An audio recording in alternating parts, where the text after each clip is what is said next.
Hey guys, so by now most of you know I've been making a parkour game for a while now, but there's still one small problem. There's no real parkour yet. What? Then what in the world have you been working on for over a year? Well, that's a darn good question, little Timmy. So let's go over everything that we have in the game up until this point. So this is Project JazzGame. It's an open world action adventure game, and right now it has combat, dynamic environmental takedowns. It has a little bit of parkour too. I mean, you can run and climb and jump around and stuff, but for a really long time, that was all there was to it. It wasn't terrible or bad by any means, it was pretty much just okay. It felt like it was missing something, and that thing was tricks, because that's what takes it from a parkour game to a free running game. For those of you who don't know, parkour in a nutshell is basically just getting from point A to point B in the most efficient way possible. While free running, on the other hand, is still all of that, but with added artistic or acrobatic expression, or as I like to call it, looking cool while doing it. If you were to understand it using Spider-Man, think Tom Holland web swinging versus Andrew Garfield's web swinging.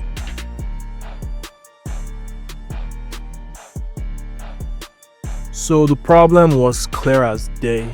We need to implement some kind of tricking system. And for this, I was thinking of a mix between the new Spider-Man games where you can hold a trick to keep it looping, and the fluid cool tricks of rooftops and alleys. And right off the bat, the hardest part of this isn't even the coding, it's the darn animations. I mean, I'm pretty decent at Blender. I can animate simple motions and have it look good and all. Well, as soon as I try to animate something even slightly complex, it always comes out looking like this.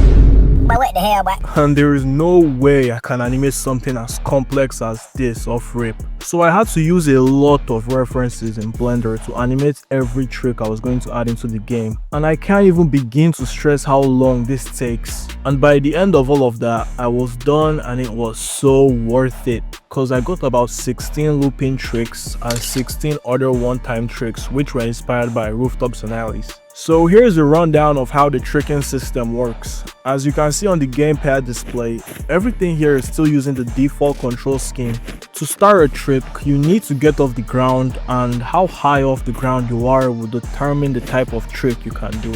I'm still planning to add an in-game pause menu with all the tricks, along with some stats about them like the airtime required and the input strings you can use to perform them. Really similar to the way it's handled in Spider-Man PS4 or rooftops and alleys. But anyways, let's take one of the flips for example. These are triggered with the west button on the gamepad, or shift on the keyboard, or the punch button on mobile. So while trick mode is activated, which is the left shoulder button or the middle mouse button or the trick mode button on mobile. So you just have to push that down and then hold down the flip button, and then you can push the movement stick in any direction to do a flip. So you can flip forwards, backwards, or to the sides, and the flip tricks are pretty quick, so they don't require much airtime to pull off successfully. So I can literally jump and do a flip trick. But then we also got something like the dive tricks, which require the longest airtime, so we can't just jump and try to pull it off because we're always going to hit the floor. So tricking in Project JazzGame is mainly just about mastering the trick timings and kind of weighing that against your airtime to see what trick you can perform successfully before landing on the ground. And there's 12 other looping tricks, basically 4 for each face button on the gamepad. Although some are just the same trick, but they are mirrored for left and right variations. Another notable trick is the leg tuck. It's really similar to Mirror's Edge. You can use this or similar tricks to like clear taller obstacles because they actually reduce the hitbox of the player. And now we have to talk about the one-time tricks. These are really different from the looping tricks because they were designed to be performed just once before hitting the ground. So for the animations, we actually calculate the distance to the ground and we either slow down or speed up the animation. So the animation speed is kind of mapped to the distance to the ground in such a way that the animation always ends right as you're about to hit the ground. Although this comes with its own set of problems, like sometimes failing to detect where you're actually trying to land, which causes you to fail a trick when you really shouldn't have. But aside that, I've also noticed this feature in a lot of games, which is really satisfying to pull off. All the one-time tricks were inspired from rooftops and alleys. And some of the tricks also let you clear obstacles too, cause they modify the hitbox of the player as well. So now there is a total of 32 air tricks in Project JazzGame, and I don't think I'm going to be adding in any new ones. So this is pretty much final now, although I might still replace some of the animations if I see fit. Now let's take a quick detour to talk about the sliding system. So sliding in Project JazzGame was pretty much stiff, but I've made a couple of changes. So now sliding builds up speed, especially when going downhill, and jumping off in the middle of a slide can result in a really big jump. I also added in the slide tricks from rooftops and alleys just for some extra flair. The animations have also been improved, so now there's a transition from sliding left to right. And I also have to think of ways to incorporate the sliding into the level design of the city. I'm thinking maybe sloping buildings or even hillsides, just something you can slide down to build crazy speed. So moving on, we gotta talk about the new wall running mechanics. So during the last playtest, I noticed a lot of people, especially the mobile players, they were all really confused about how to get on top of buildings, and to try to combat that, I added in a 90-degree wall jump, which you can perform by doing a regular wall jump, but you just make sure your input was pointing directly opposite to the wall. And I thought that was pretty intuitive, right? Like jumping with your input opposite to the wall will result in a jump opposite to the wall. But to my surprise, there were still a lot of people who couldn't figure that out as well. So I added in a little vertical wall run, or the wall scramble, which lets you eject in any direction. And I'm pretty sure some people would still have issues with this, and it's actually pretty broken because you can now do stuff like this. But balancing this is a problem for future me, so let's just move on to some more interesting changes I've made to the game. So you guys should know by now that I got rid of the old grapple toss, right? So you guys remember the grapple toss, right? Now it's gone forever, so it's not real, and I don't care about it anymore. And it's been replaced by a new physics-based grappling system, which has some ups and downsides. Starting off with the downsides, so now you can't throw people as far as you usually could before, cause I had to nerf the ragdoll speed to keep it from exploding when you're spinning too fast. And that's pretty much all the downsides to the change. But now let's talk about the upsides.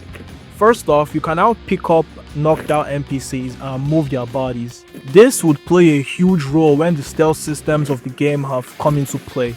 Another upside is you can now pick up literally any physics object in the game, and you can also throw them. I'm still yet to nerf it, so for now you'll be able to go around picking up cars and role-playing Alex Mercer. I'm pretty sure you guys remember the air takedown, right? It's finally been nerfed, and I gotta say, it feels so much better to play now. Now you can't just spam air takedowns by jumping and punching. You actually need to be high enough and actually be already moving towards the target for it to trigger successfully. And I also added in a drop-in variation for it for when you're not too far away from the target, and I can't even tell which one I prefer more. They're both just so cool. Okay, now let's talk about some new stuff. I added in dive rolls, which comes with a regular dive roll and a 360 dive roll. You can perform this by just using the regular dodge, but you have to make sure trick mode is activated first. And it's kind of similar to jumping, where you can press and release, and the longer you press, the higher the dive. I also kind of took a page out the new Spider-Man games book. There's this move called the land recovery in that game, where you kind of use your arms to spring yourself back into web swinging. So you can do a similar thing in Project JazzGame. So when you do a dive roll and you hold the jump button, instead of landing into the roll, he does the handspring, which can give you a small boost. The dive rolls can be used to get into small gaps if you time it properly, and they also use the distance to the ground animation blending, so that makes it look a lot better. Another thing I added in was striding. This one is pretty simple. Once there's a ledge that's spaced out properly, you can hop across it by just sprinting towards it while holding the focus mode button. You can also change directions freely, and to cancel it, you just either let go of the focus button or the sprinting button. But depending on how wide the platform is, you might just fall off. And really similar to the strides, I added in arm bar swings. It basically uses the same state as striding. The main difference is the arm bar swings have a different set of restrictions on the object. It has to be very thin and wide enough for both arms to grab onto it. I also added in the ability to manually swing off in any direction by timing when to release the jump button during the spin arc. And you can also transition to on top of the bar by holding the trick button before you press the jump button. So you can go from arm swinging straight into strides. I also added in the illusion twist from rooftops and alleys, which can be performed by pressing the interact button while trick mode and focus mode is being held down. These are grounded tricks, so your character has to be on the ground to be able to perform these. I also added in the cartwheels and backhand springs, and you perform them really similar to how you do the illusion twist. You just tap the interact button while trick mode is active. And this takes you into the cartwheel state, which is where things kind of get tricky. Yes, pun intended. Because you gotta get the timings right, because there's a certain window where you gotta target the input presses to chain into a backhand spring, or you could just go crazy and spam the buttons and it would still work fine, but then you would have slightly less control because there's a bunch of other tricks which you can do from the cartwheel or backhand spring. You can hold down the interact button to do the airball backflip. You can tap the attack button to do this move, I don't really know what it's called, or you can hold the attack button to do the airwalk backflip, or you can press the jump button to do a double Arabian, and you can press the dodge button to do a cork, but it all starts from the backhand spring or the cartwheel. You can also go from any of the backflips right back into the backhand spring by tapping the interact button when you land, which lets you chain together another trick. It's just really similar to rooftops and alleys, so if you're familiar with the cartwheel tricks in that game, then you would feel right at home in Project JazzGame. The other change I made was just some minor animation stuff. You might have already noticed there's some new jump animations, falling animations, step up launch animations, extra vaults, idle animations, stopping animations, and a bunch more. And as for the final change, I want to talk about the combat system a bit. So ever since Devlog 5, I made a really flexible combat system, but I was limited by the lack of animations, so I really couldn't expand on it. But I was able to make some more recently, and I added 2 more combo sequences for the player. There's this one, which is my favorite, and it comprises of only kicks.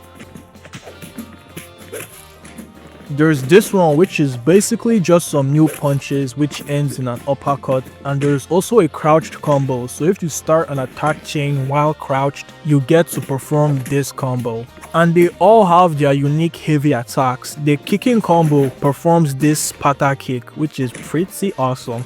And then the uppercut move performs the palm strike, and with the crouch combo you can perform an uppercut, you know, Mortal Kombat style. But as it is now, the combos are kind of selected sequentially, so when you start the game, you're gonna try to attack, so the player is going to do the default combo we all know and love, and if you try to attack again after that, he does the kicking combo, and then he goes to the uppercut combo and he loops back to the default combo. But what I'm thinking about is, should I leave it this way, or do I implement some kind of proper combo system so you can actually perform any of the combos you see fit by entering a chain of input strings, you know, like a fighting game or Mortal Kombat or something?